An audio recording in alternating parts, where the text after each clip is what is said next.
Hello everyone, আসসালামু আলাইকুম। আশা করি সবাই ভালো আছেন। আমিও আলহামদুলিল্লাহ আপনাদের দোয়া ও ভালোবাসায় অনেক ভালো আছি। আজকের ব্লগটি আমার ঈদের দিনের। আমি বেশি কিছু ক্যামেরা বন্দি করতে পারিনি, তার জন্য বন্ধুরা অনেক দুঃখিত।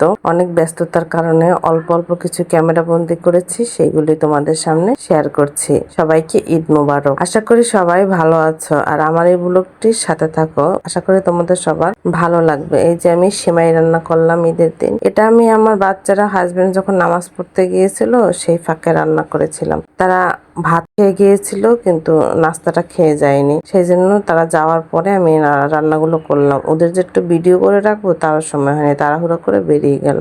এদিকে তারপরে আমি চিন্তা করে যে পোলাওটা আমি আগেই পাকাই রাখি, যেহেতু ওরা পোলাও খেতে অনেক পছন্দ করে, সেজন্য আমি শর্টকাট ওয়েতে পোলাওই করলাম, অন্য কোনো ঝামেলা করলাম না। সেই জন্য আগে তেল পেঁয়াজ এগুলো দিয়ে আদা রসুন দিয়ে তেলের উপর চালটা আগেই ধুয়ে রেখেছিলাম। তারপরে আমি পোলাওটা সুন্দর করে তেলের ভেজে নেব। যত সুন্দর করে ভাজা হবে তত পোলাও আর কি শক্ত থাকবে, মানে চালটা বেশি গলে যাবে না, খেতে অনেক সুন্দর হবে, দেখতেও অনেক ভালো লাগবে। এই জন্য আমি যতটা সম্ভব সবসময় আমি তেলে আগে পোলাওর চালটা খুব সুন্দর করে ভেজে নিই।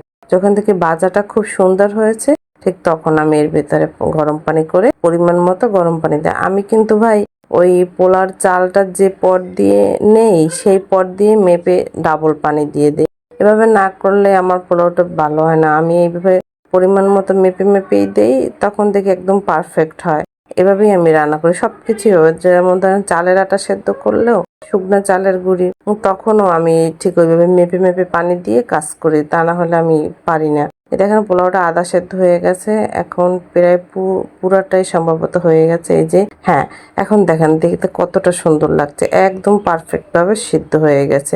ঠিক এভাবেই আমি পোলাওটা রান্না করি। ওই যে আগেই বললাম যে পট দিয়ে আমি চাল নিয়েছি ঠিক সেই পট দিয়েই আমি আবার করলাম, পানি দিলাম। এখন দেখেন এই যে গোস আমার বাসায় দিয়ে গেছে, আমি জাস্ট যতটুকু ভাগে পেয়েছি, আমরা আর কি শেয়ারে কুরবানি দিই, তো আমরা মধ্যবিত্ত ফ্যামিলি, তো আমরা অত ভালো মানে বেশি বড় করে আয়োজন করে দিতে পারি না, আমরা শেয়ারে দেই। আমরা যতটুকু ভাগে পেয়েছি ঠিক ততটুকুই আপনাদের আর কি দেখালাম। আর এই আমাদের রান্না করার জন্য কিছুটা বসিয়ে দিলাম, জাল করে করে খাবে 2 দিন বসে, এজন্য বাচ্চারা পছন্দ করে, এজন্য রান্না করার জন্য এতটুকু বসিয়ে দিলাম। প্রথমে তেল দিব, তারপরে আমি আগে মশলাপাতি সব আগেই রেডি করে রেখেছি। আদা রসুন পেঁয়াজ কুচি, আদা রসুন আগেই ব্লেন্ড করেছিল, আর এই পেঁয়াজ কুচি একসাথে সব দিয়ে দেব।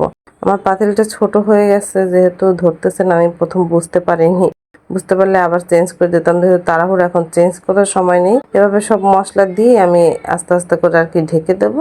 তারপরে আমি তোমাদেরকে দেখাচ্ছি ফাইনাল লুকটা, দেখতে থাকো, আমার সাথে থাকো।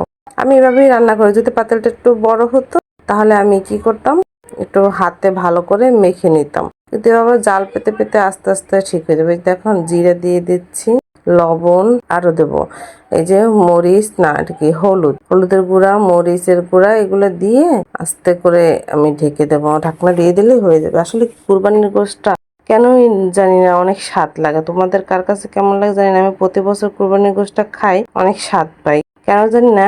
এটার ভিতরে আল্লাহর একটা রহমতই থাকে আলাদা। তোমরা কি বলো আপুরা, কমেন্টে জানাবে প্লিজ। আমার কাছে যতবারই গোশ কিনে আনুক না কেন, কিন্তু কুরবানির গোশটা অনেক স্বাদ লাগে। এই যে দেখো পাতিলটা ছোট হয়ে গেছে বিদে আমি এখন এটা চেপে চেপে দিচ্ছি, কি আর করার বলো, এভাবেই আস্তে আস্তে হয়ে যাবে। দেখবা একটা সময় এই যে দেখো এই যে দেখো ঠিক হয়ে গেছে। এখন একটু জাল পেলো, একটু আগুনের তাপ পেলো, আস্তে আস্তে কিন্তু এটা ঠিক হয়ে যাচ্ছে। দেখবা আস্তে আস্তে পাতিল কিন্তু অনেক কমে যাবে, মানে যত বেশি হোক না কেন গোস্ত রান্না করার পর কমে যায়, আস্তে আস্তে অনেক কমে যাবে, ঠিক হয়ে যাবে। দেখে নিও। এই যে আমি এখন ভালো করে নেড়ে দেবো, ভালো করে নিয়ে ঢাকনাটা দিয়ে দিলাম। কিছুক্ষণ পর তোমরা আরো দেখতে পাবে। এই যে ফাইনাল লুক দেখো, এই যে দেখো কেমন হয়েছে কালারটা, মাশাআল্লাহ পাতিল থেকে অনেকটা কমে গেছে, রান্না করতে আর শেষে আর কোনো অসুবিধে হয়নি। ফাইনাল লুকটা দেখো কতটা সুন্দর এসেছে, কালারটা খেতেও কিন্তু খুব স্বাদ হয়েছিল। আজকে এই পর্যন্তই বন্ধুরা, আমার ভুল ত্রুটি হলে ক্ষমার দৃষ্টিতে দেখো। আসসালামু আলাইকুম, আল্লাহ হাফেজ।